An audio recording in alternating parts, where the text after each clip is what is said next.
there! Thanks so much for joining me today. My name is Kelly Dale of Off the Beaded Path. I have a physical bead store in Forest City, North Carolina, and this year is our 20-year anniversary. I have a website called offthebeadedpathbeadstore.com, and I've been here on YouTube for about 11 years. Today's video, we are going to be making a variation one of the Flabellum earrings. So if you missed yesterday's video, Sammy will make sure to put a link, hopefully it's up there or it might be down there, to yesterday's video, which will show you how to make the original Flabellum earrings. This is a fun project. It's video 2 of our retro redo series for February of 2022. So let's go ahead and get started. All right, so like I said, yesterday's original pattern, here was our supply list. For variation 1 today, these are the supplies that you're gonna need. You're gonna need 50 Super Duo beads, 28 number 3 6mm bugle beads, 12 3mm bicones, and some size 11 seed beads. So the variation today, like I said in yesterday's video, is a little bit bigger, longer, wider than the original Flabellum earrings. So you can see here, I've got 3 different colors that I've kind of played with for the variation. And you can see how fun the variation is. I just love it. These were some of the same colors that I did yesterday. So in the exact same colors, you'll be able to see the difference there. And then this one is a beautiful blue luster. And the one I'm going to be doing today are all like greens and turquoises, very monochromatic. So we're going to be doing everything a little bit wider. So we're going to start the same way that we did yesterday. I'm going to be using a size 12 needle, and then you will need 2 yards for each earring of this 0.006. I'm going to be using dragon thread today. You can use 4-pound fire line, anything that's going to be a thinner diameter. So we want 2 yards of that threaded into the middle of the needle. I'm going to take the 2 ends of my thread, put them together, and I'm going to do a knot here.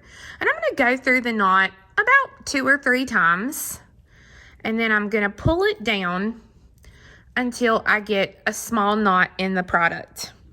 Now I'm going to take, if I can find it, where is it at? Oh, there it is. My little wildfire cord cutter. And I'm going to zap the little ends and kind of burn it down just like that. So I have just a little knot there. So I'll get rid of my little ends, make sure to put the cap back on here. And then I'll grab the 2 ends and then just make sure that that needle is in the very middle of my piece. So to start out, yesterday we only had 10 bugles wide here on our fan.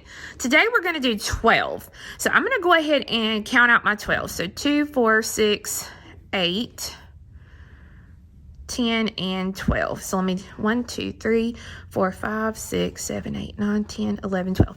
Perfect. That way I don't even have to pull off my pile to get started. So as I start, I'm going to pick up 1 bugle, 1 size 11 seed bead, and 1 bugle. I'm going to bring these beads down, and basically what I want to do is I want to take the needle and I want to come in between these 2 threads that I have here down at the very end of the knot.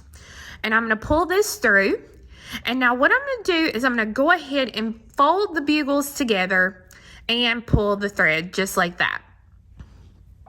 I'm going to go through the bead that I just added, the last bead, which is this bugle. Give it a little tug so that maybe it'll pull that knot closer to the bead. And then I'm going to go through the 11 and the bugle. So if you're not used to working with bugles, the biggest thing or suggestion tip that I can give you with working with bugles is when you pick up a bugle. So I'm at this point where I'm picking up a bugle and a size 11 seed bead. What I'm going to do is I'm either going to pull the thread straight up or straight down, depending on the direction it's coming out of the bead. So if I pull to the side like this, it's going to cause more friction on the corners of the bugle, and it may actually break the thread. So I'm going to pull the thread always straight down. And before I tighten it up, I'm going to go ahead and put these beads kind of in position. And then I'm going to go up through the bead I just added. This is extremely important if you are working with twisted bugle beads as well. Like if you choose to do a longer version and you use the twisted bugles, you will definitely want to take these tips and tricks into consideration because they have even sharper edges on some of them than the regular bugle beads do. So it's a little bit, it has a higher possibility, let's say, of cutting your thread. So you'll notice if I'm coming out of the bottom, I always pick up a bugle first. And if I'm coming out of the top, I always pick up a size 11 seed bead first. And that's just our little pattern there so that all the seed beads end up on one side. And then we make a nice curve on this underside here with just the bugles. So I pick up an 11 and a bugle. And I come back up through the bugle I'm coming out of because we want to make that circle. And then I go through the 11, whoops, and the bugle. And what this is doing is this is just helping to reinforce everything and make our base really, really nice. It's nice when we work with this double thread on this pattern because it's going to give us a really nice stiff product to work with so that we're not having to use any sort of extra, little dip or anything like that to, having to dip it in something to make it strong. It'll be nice and stiff on its own. Also, as you work, make sure that both of your threads are pulled nice so that way you don't have any excess thread of one of the threads sticking out just like that. You want to make sure give both of them a nice little tug there. So that way they're even and they look really, really good. So I'm just going to continue this until I have all 12 of my beads.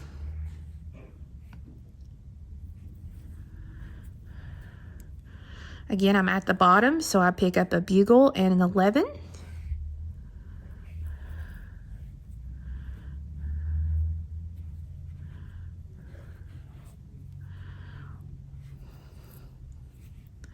You'll notice how I'm always pulling that thread through. That's really, really important.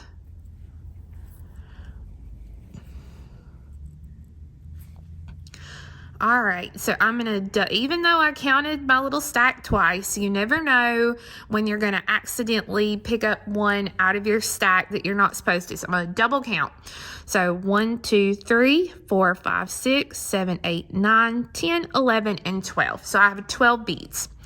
Now on yesterday's project, you'll see here that we only picked up one size 11 seed bead to start this little part with.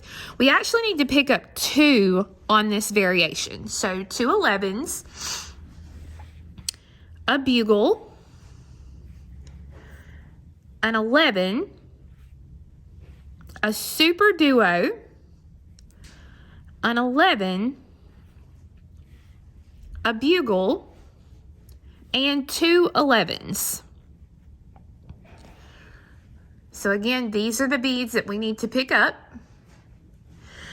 And I'm coming out of this bugle here on the end, so I'm going to come opposite, and I'm going to come over to this bugle and go through that bugle so that now it makes the top for my earring. So I wish you could see actually, here on my table, because instead of laying completely flat, right now we're getting a little bit of a wave, and I wish you could kind of see that.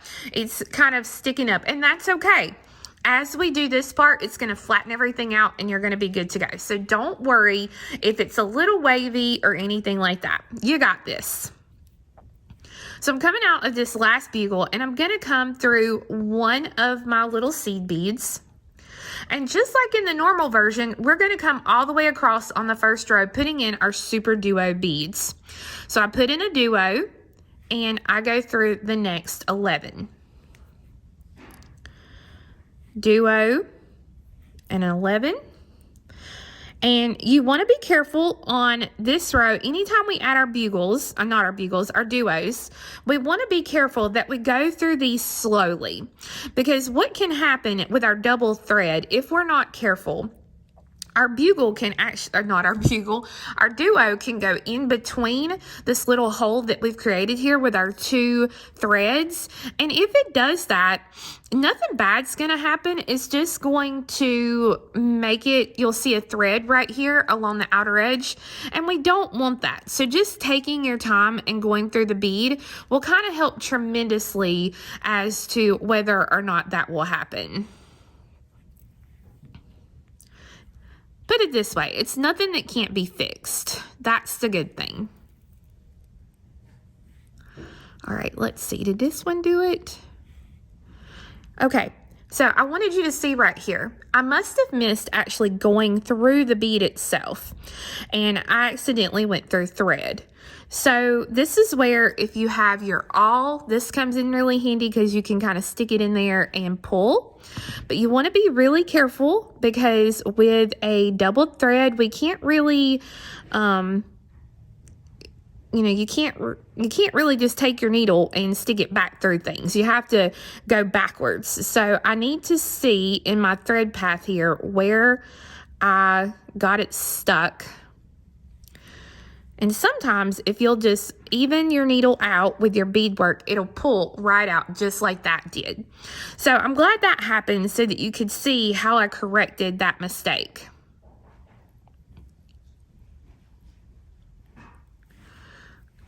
Okay.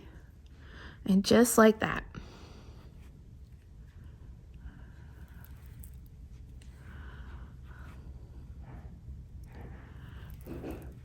All right. So I have the first row done, and I'm going to come up through the bugle right next to where my thread is exiting, and then I'm going to go up through the 2 11s, the bugle, the 11, and the duo. So right now my thread is coming out to the left here of the bottom hole of the duo. So I need to do a step up, meaning I need to be coming out of the top hole. So I'm going to take my needle and I'm going to go through the top hole going in that opposite direction, just like this. I'm going to pick up 6 of my size 11 seed beads. Now, if you want to, this step, you could use size 15s, you could use some wire protectors, or whatever you want. You could attach a jump ring with these seed beads or a perfect ring. It's really up to you and whatever floats your boat. What I'm giving you is just suggestions. So I'm going to go through those beads again to reinforce them one more time, because like I said, this is like you've reinforced it 4 times, because you will have 4 threads going through these beads here at the top. Now I need to step down, meaning I need to come out of that bottom hole. So right now my thread is coming out to the right of the top hole. So I'm going to go to the bottom hole and I'm going to go back through the bottom hole, going from right to left, so that now I am down where I need to be. I'm going to continue through the seed bead, the bugle, the 2 11s, and then the bugle here on the very end.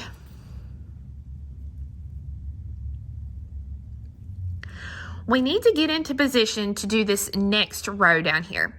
So to do that, I'm going to take my needle and I'm going to go through the 11 and the duos all the way across until I come out of the last duo. You can do this one at a time. If you can get through multiple beads at a time, that is really helpful as well. But you just want to work your way across and go through your 11 and the hole in the duo that you've already been through. We want to do this all the way across. Again, this is going to help to reinforce our beadwork.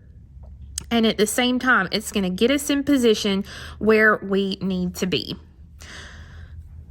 So I'm going to go ahead and work my way across. And as soon as I get to that last super duo, I'll be right back with you. Once you come out of the last duo here, we need to do that step up because we need to go in the opposite direction. So you can see that my thread is coming out of the top hole of that duo. So I'm going to take my needle and I'm just going to go through the bottom hole in the opposite direction. So just like in yesterday's video, you want to make sure that the thread that you use can go really nicely with your beads. If I would have used a darker thread here, you would really be able to see that thread really badly. So that's why I went with a little bit of a lighter thread today. So I'm going to pull the sample over here so you can see we done the first row. Now we're going to be on the row here with this first row where our crystal is. That's the row that we're going to work right now. So I'm going to pick up one 3mm and I'm going to go through the next duo. Now I'm going to work across the row, just picking up a duo and going through the next duo all the way across. Here's the thing you need to know about this specific variation that we're doing today. If you pull the next couple of rows really tightly, what's going to happen is this is really going to cup up and it's going to be more domed than flat. So if you are a really tight stitcher like I am, you may have to kind of keep taking and pressing it flat to make sure that your tension stays where it needs to be. Otherwise, you're going to have a totally different looking earring, which maybe not be a bad thing. So my last little open spot here, I'm going to be picking up my 3mm and going through that last duo. So that now this is what our project looks like. I'm going to turn around and I'm going to go through the duo, the 11, the duo, the 11, and the duo. So I'm basically, if I take my needle and lay it across, this is the beads that we are going to go through right here. We're going to go through those beads so that then we can turn around and come out of this bead here. Again, you will have to do this 1 or 2 beads at a time.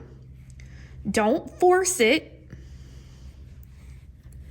We don't want to bust anything and get ourselves all perturbed.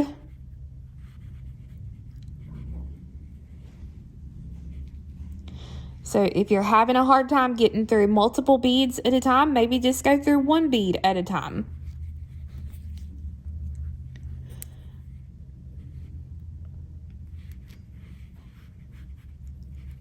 This is why using the size 12 needle and the correct size thread will help you tremendously. So I've came out of the beads and now I'm going to turn around and go through this hole and this hole. So I'm going to go back in the opposite direction. So 1 and 2.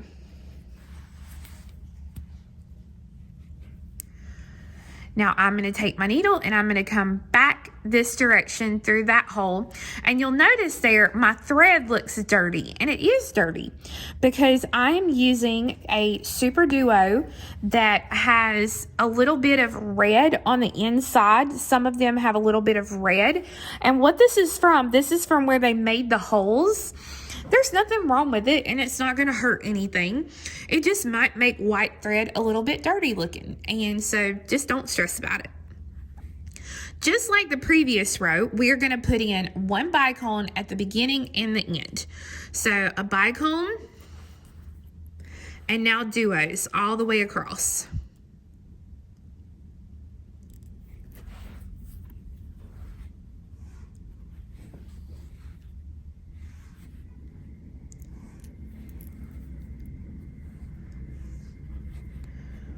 Again, if you are working and this piece is really starting to cup up, just make sure to take your fingertips and just kind of keep pressing it down to keep it flat. That just means that you are a nice tight stitcher. So at the end of the row, this is what I've got. So again, we've got to do a turnaround because we need to actually be coming out of this bead right here. So I'm going to turn it back in the opposite direction, and I'm going to go through 1, 2, 3, 4, 5. I'm going to go through 5 duo holes here, almost like in a zigzag. So here, here, here, here, and here. one suggestion to you, especially on these rows where we're going to go through multiple duos. If you use a matte finish bead, this step is going to make you say some really, really naughty words. So I actually had a sample I was working on with a beautiful matte vitriol color, and I ended up just completely chunking that color scheme because I could not get back through the beads because the matte finish was holding them so closely together. I couldn't get my needle back through. So you'll see there, I turned around and came through this bead and this bead. And now one more time, just like that. One more row with crystals. So I pick up a crystal and go through. And now this time, you'll notice I have a spot here. Instead of putting one duo, we're going to pop 2 duos in this place. So there, and you'll see there that that gives me this look. Now you'll also know that this pulls this apart a little bit. Don't worry about that. We're going to fix that on this row that we're fixing to complete. So the row had a crystal, 2 duos, and a crystal. Now I'm going to take the needle and I'm going to come back and I'm going to go through this row right here. I'm going to go through this entire row one more time and pull it tightly so that it really kind of pulls that together so that I don't have to worry about seeing that space. Now you can totally flub that and not do what I just said if you don't want to, but like I said, if you do, you're going to see thread and you're going to see space there, and you're not going to be as happy with the result of your project.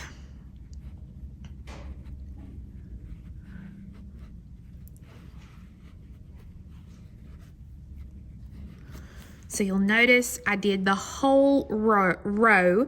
That's a hard word to say. Man, doing that whole row. There we go.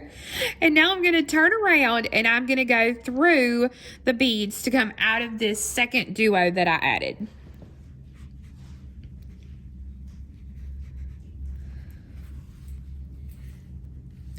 At this point, you should have a really nice stiff base that you've done for your earring here. And it shouldn't be curved. It should, as far as this, it should be nice and straight like this one is here. I'm going to do a turnaround to come out of the bottom hole of that duo so that now I pick up the one duo and go through so that now I have it complete. And if it's a little off to the side, you can just set it straight and you've got one earring done, and I love it. Absolutely love it. So what we're going to do is we're going to kind of stitch through. I'm going to turn the thread around here.